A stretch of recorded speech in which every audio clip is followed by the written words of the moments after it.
Okay, well, why don't we get started? It's 4 or 5 minutes after. Thank you all so much for being here. Welcome to the first concert of this season's Music for Peace series and to the first virtual concert sponsored by Massachusetts Peace Action. I'm the Executive Director, Cole Harrison. I'm so grateful for joining us. We've been through a frightening 4 years. Let's face it, progressive and peace organizations like ours are now needed more than ever. We are between a rock and a hard place, and we have to stick together and organize. On the one hand, we have gotten rid of Donald Trump. His faux populist, openly racist, authoritarian, dare I say fascist politics have been beaten back for now. Enough to now allow progressive forces to regroup and to fight on more favorable terrain. But the Joe Biden-Kamala Harris administration by itself won't be able to make the changes that are needed in the country. 74 million people still voted for Trump. Whoops, I have to keep on clicking here. 2/3 of those people think the election was stolen. Millions of white right-wing Republicans are energized, armed, and desperate to cling to a white supremacist past in an increasingly multicultural nation. Democrats fell short of a landslide repudiation of Trumpism. They almost lost the House, and the Senate hangs in the balance. Besides, Biden and the wing of the Democratic Party that he represents won't easily back off from the US quest to remain the world's preeminent superpower. Biden Democrats won't stop trying to control the world through sanctions, military intervention, and nuclear weapons. They won't stop threatening Iran, Venezuela, and North Korea, and they won't cut the Pentagon budget one dime. They won't back off from a new Cold War with China, on top of the one we've been waging against Russia for years. And they won't stop building a new generation of nuclear submarines, bombers, and missiles, unless the peace of progressive movements make them. So while we can breathe a sigh of relief that we've gotten rid of Trump, for now, we also have to make sure Biden delivers for the people, or the Trumpist movement might take power again. We have to make sure they deliver COVID relief, deliver universal health care, a $15 minimum wage. They have to deliver student debt relief, a massive program to transition off of fossil fuels in this decade. They have to deliver serious reform of racist policing practices and a more peaceful foreign policy. How do we pay for all these things we need? Cut Raytheon, cut Lockheed, cut Boeing, cut the Pentagon budget. That's the agenda of Peace Action. Thank you for being here, because by attending our concert tonight, you can not only experience an enjoyable evening, you are supporting our work for peace and justice. By the way, we still have $32,000 to raise by December 31st to meet our annual goal of $180,000. So please donate if you possibly can, and ask your friends to do so. And now I'd like to introduce the Artistic Director of the Music for Peace concert series, Victor Rosenbaum. Victor. Thank you, Cole. And I'm really glad to be here, and I'm glad to see all of you here as well. It's a very special time for us in the world, in the country. We may be seeing the beginning of the end of this pandemic, which has tragically and shamefully brought so much death and suffering to so many, mostly unnecessarily because of poor management. But perhaps we're seeing the light at the end of the tunnel. As Cole said, we're also turning a corner, but not rounding the corner that Trump referred to so many times, but perhaps seeing the beginning of competence and integrity in government once again. Let's hope so. It's also a very special night because it's the first time in 9 months that I put on a tie. So it must be special. And I'm really glad to be here. But the most important reason that it's special is that we're here to listen to beautiful music together.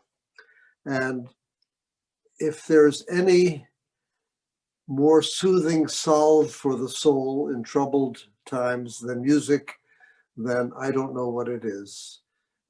Many people have found that out during this pandemic and quarantine time, something that we musicians and concert lovers and concert goers knew all along. We'll be very happy to get back to live concerts, but this is at least what we can do for now, and it's a way of sharing music that we love. It's also a special night because you're going to hear very wonderful performers, the Balourdet String Quartet, the Gold Prize winners of the most prestigious chamber music competition in America, the Fischoff competition. They're a young group, but fully professional and artistic at the highest level. They're in a program at NEC in which they coach with Paul Katz and other faculty members. Paul Katz, who was for so many decades the cellist of the Cleveland String Quartet and one of the great musicians of our time. And it's extremely competitive to get into that program. So you're about to hear one of the really top young string quartets in the country, if not the world. You're also going to hear two of the very finest quartets in the literature, one of Mozart's best and most famous, and one of the late quartets of Beethoven. The Mozart quartet is nicknamed the Dissonance Quartet because of its slow opening section, which is, for its time, quite dissonant. But as is always the case with Mozart, you can be sure that he will go through many emotions and many characteristics in the course of the four movements. The Beethoven Quartet, Opus 131, is considered really one of his masterpieces from the late period. It's in 7 movements, and I don't think you need to know about the music to love it and to appreciate it. Just let it wash over you, let it enter you, listen to it deeply, and it will tell its story, which is, after all, our story. We love music because it speaks to our common humanity. So without further ado, I'm happy to present the first performers on this season's Music for Peace series, the Balourdet String Quartet. But for last minute instructions on how to access the YouTube link, I turn it over to Cole Harrison to take on that task. So again, thank you all for being here. We'll keep you informed about concerts coming up this season. And Cole, take it away. Thank you, Victor. So we're going to watch the concert on YouTube. YouTube has better audio than Zoom, so it doesn't make sense to play a concert of this kind directly over Zoom. So I'm going to put the link in the chat, and I've also just emailed it to you at the same time. So when you get that email, or you can find it in the chat, you will click on that link and watch the concert on your own computer. I'm also going to send you a second link, which is the program notes for tonight's piece that were written by the Balourdet Quartet. Then, after you watch the music and listen to the music, please rejoin this same Zoom meeting using the same link you used a few minutes ago for a Q&A with the musicians that will be moderated by Victor. It's now about 7:45, so we'll come back on Zoom between 8:55 and 9 o'clock. So go ahead now. If you can't figure out the instructions.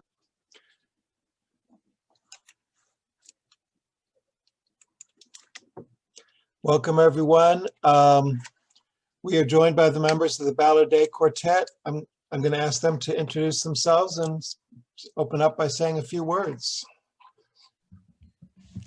Hi, everyone. I hope you enjoyed our concert. My name is Angela. I play the violin. I'm Ben. I play the viola. I'm Russell. I play the cello. I'm Justin. I play violin. We're super excited to be here. If you have any questions, we would love to answer them. anything about the concert or anything about our group, what we're up to, what we're doing, anything. Thank you. You can ask your question either by typing it in the chat, or you can raise your blue hand. If you click on your participants window of Zoom, there's a thing that looks like a blue hand, and that's how you raise your hand in Zoom. But you can also just go like this, and maybe somebody will see you. And you can also type your question in the chat.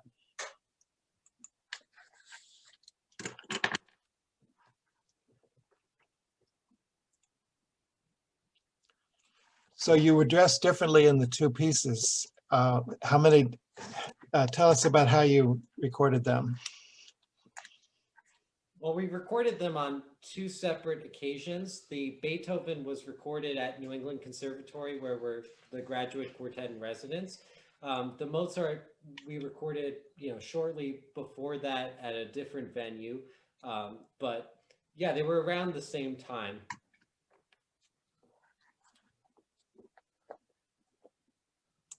Great. And why did you pick these two pieces to perform for us? There's a lineage of Mozart and Beethoven that runs through, Haydn invented the string quartet. Mozart was good friends with Haydn and, dedicated the set of 6 quartets that the Dissonance is part of to Haydn.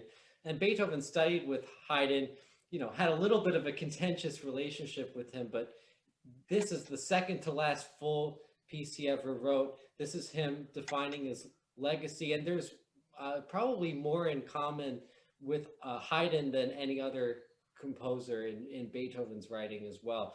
But I think more importantly, for the program, there's this connection of struggle in the Mozart and the dissonance aspect, overcoming that in terms of light. In the Beethoven, there's certainly a lot of struggle, but so much beauty as he contemplates at the very end of his life in an autumnal way, thinking back to what beauty meant to him throughout his life struggle. Welcome, Victor. You want to say a word? We have a question from Gordon Thompson and Paula Goodlove, but why don't you go ahead, Victor? Well, I just want to thank the quartet members so much. It was a fantastic performance. And I don't know if it's been covered yet, but how long have you been playing that piece, the Beethoven? Well, we actually started it in March before we split up for the beginning of the pandemic. And then we worked on it a little bit over the summer, and then we worked on it for like a month and a half here. And then we recorded it for this. So we've sort of had several different stages with it where we've gotten to like let it season. And it's so great that you're tackling this monumental piece. There are those people who say, oh, these deep, profound, late pieces you shouldn't play until you're much older and you've suffered and you've lived through life. And I think that's, well, I won't use the word in this polite company, but I think that it's a little hypocritical, because what I always feel, and I always tell my students about late Beethoven sonatas, late Schubert sonatas, these probing deep works, is that if they're really so great, the earlier you start it, the better. You have more of your lifetime to live with it. And so it's so great that you'll be able to revisit it time after time at different stages of your lives as you go keep playing together and returning to the music, because it's impenetrable on one level and yet so completely engaging also immediately on other levels. And you'll just keep discovering, as I keep discovering the works that I go back to repeatedly. But it was really brilliant, wonderful performance. So thank you so much for doing this and helping the cause of peace and all the other progressive issues that mass peace action is involved with. It's really appreciated. Thanks for having us. Well, I can't wait to hear you in person soon. Hopefully soon. Maybe not too soon, yeah. May I put in a rather trivial question? Sure, who is that? Pardon? I'm not sure who's speaking, but go ahead. It's Charles Parsons. Go ahead. One of the quartet members described this piece as the next to last piece that he wrote. Now it has a one step lower opus number than the A minor quartet. What's the explanation for this discrepancy? There's a lot of discrepancies in terms of the opus numbers. If you were to take the Beethoven late quartets, the order is actually 127, 132, and 130 as a kind of set, and that includes the grosse fugue in the original version. Then the 131, I think about a year or so later, and then finally the Opus 135, which some people say he might have been thinking of starting a new cycle after the late quartets, but he didn't get around to it. And then very finally, the replacement last movement of Opus 130. But yeah, many people think of the Opus 135 as a sort of valedictory. In the way it's hard to think of C sharp minor in that way. yeah, and we also played a lot the first quartet, Opus 18, number 1, which is also an F major, so he begins and ends in that same key. Kind of cool. So Susan Mirsky has a question. How did you come together? The three of us here, Justin, Russell, and I, we met at Taos Music Festival in 2018. Justin and I had been going to Rice University already by that point, and Russell was coming in as a new master's student in 2018. And Justin and Ben had known each other from a different quartet, and we knew that Ben was also coming to Rice. And then it was just all these like connections with past friendships and stuff that all connected. And we said, let's just try it out, as you know, we always play quartets and chamber music at school, so why not do it? And then throughout the year, it evolved into something even bigger. And we went to Aspen Music Festival together last year in 2019. And then we entered the Carl Nielsen Chamber Music Competition in Copenhagen, which we got second prize in. And then from then, we really wanted to push forward and audition for schools and make this even a bigger goal in our lives. Funny enough, Justin and I used to talk about playing 131 together for like a year and a half before we actually got formed. Yes. So now finally here we are playing it for you guys. Well, looks like Claire has a question. Claire?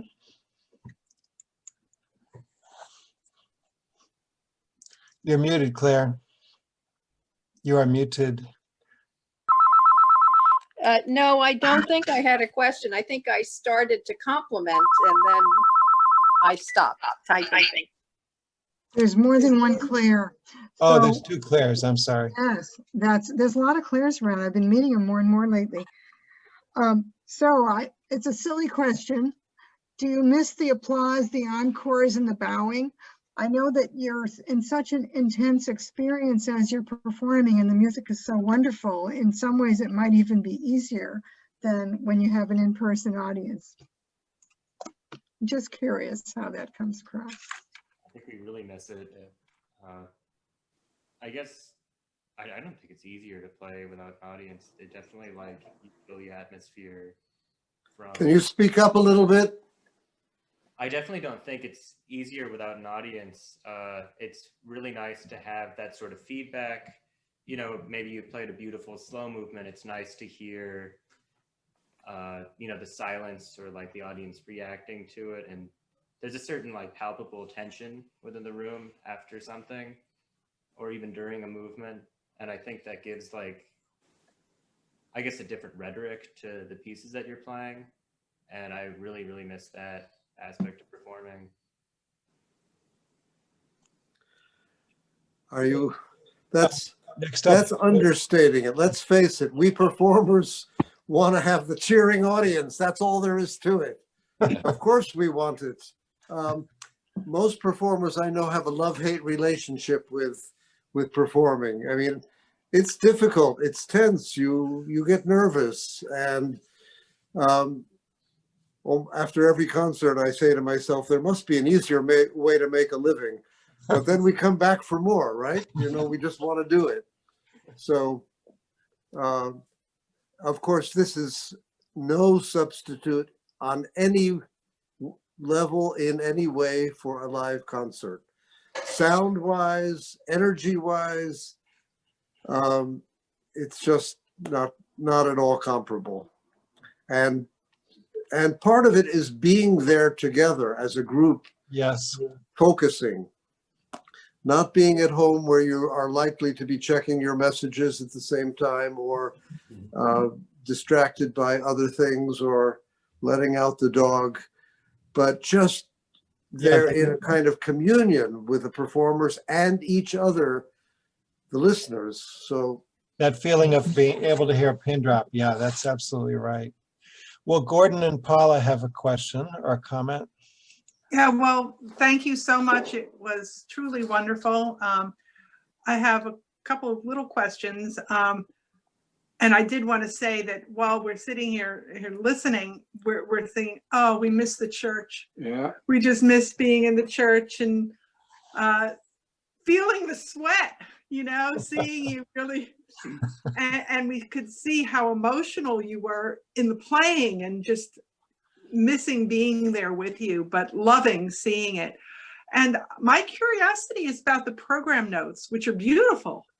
I mean, I loved having these program notes about the music, and who wrote them and how did you come up with them? And thank you for giving us that gift in addition to the gift of the music. So, well, yeah, we feel very strongly about providing our own program notes when it comes to providing a full recital, just because there's something that we want to say about it. It might be exactly the same as, you know, how you feel about the music or how someone else feels, like in a scholarly point of view, but in a performer point of view, I think it's a fun way to just tell you how we're playing it, basically. I wrote the 131, just a general, I actually had an assignment at school to write a program note, and if this was coming up, so I said, like, why not do both and just have some help also to make it more professional and not just blabbering. Russell wrote the Mozart, but we all read it together and edit it at the end to make sure we're not making any mistakes in information or make it sound more nice, I guess. But yeah, that's something we really want to do, continue to do, and build like a library of program notes, hopefully. Nice. Next up is Eva. Thank you. Thank you. Eva, did you have a question?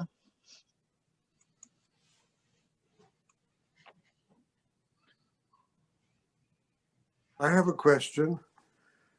You perform with masks on, but you're sitting here now close together without masks. What's going on?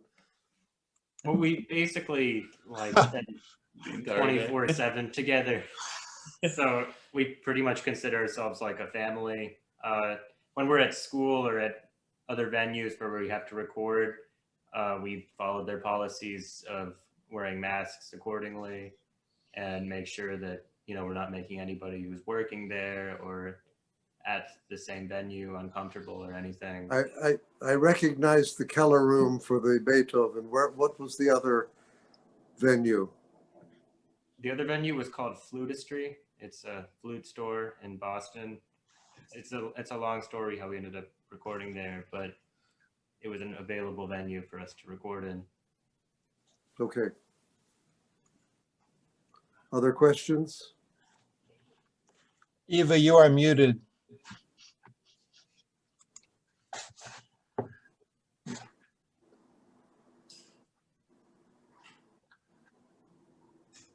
Eva, you're unmuted. I think her mic might not be working Yeah. properly because it says she's unmuted. We could hear her before, but not at the moment. Yeah. Now you're muted on Zoom. We can see the red mic with the line through it. Maybe she can type the Yeah, maybe question. that'd be- Yeah, type your question in the chat or your comment, Eva.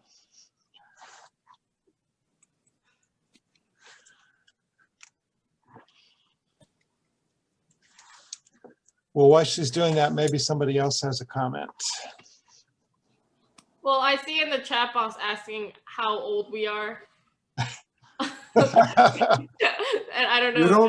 You don't have to answer that. Okay. I just didn't want to ignore what was happening in the chat box. Do you want to say? I mean, Well, how old are you? And give us your give us your telephone numbers too. Why don't you start? And blood type. Yeah. Well, we're not that uncomfortable sharing it. I'm 22. I'm 25. I'm 26. I'm 27. Angela, you're the baby of the group.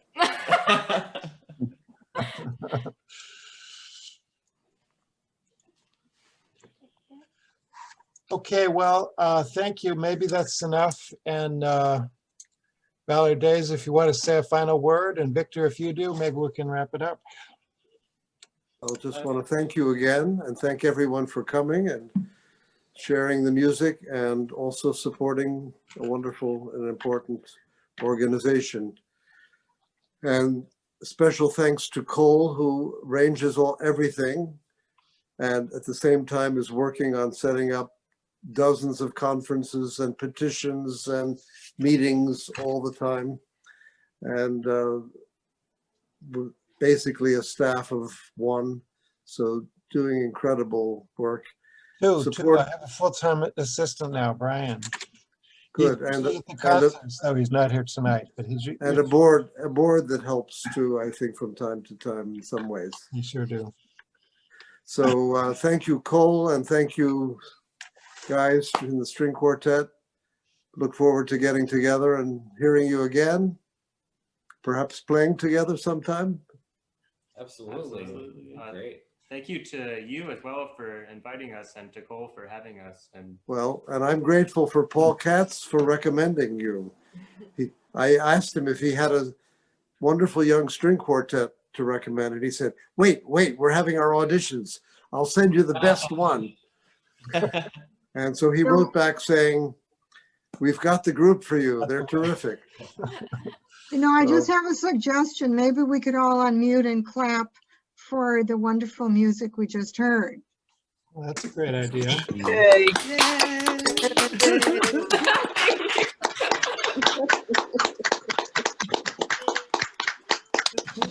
Great. So, thank you all. Thank you. Thank you. Bye. Bye. Bye. Thank you, everyone. Bye. Bye. Stay on.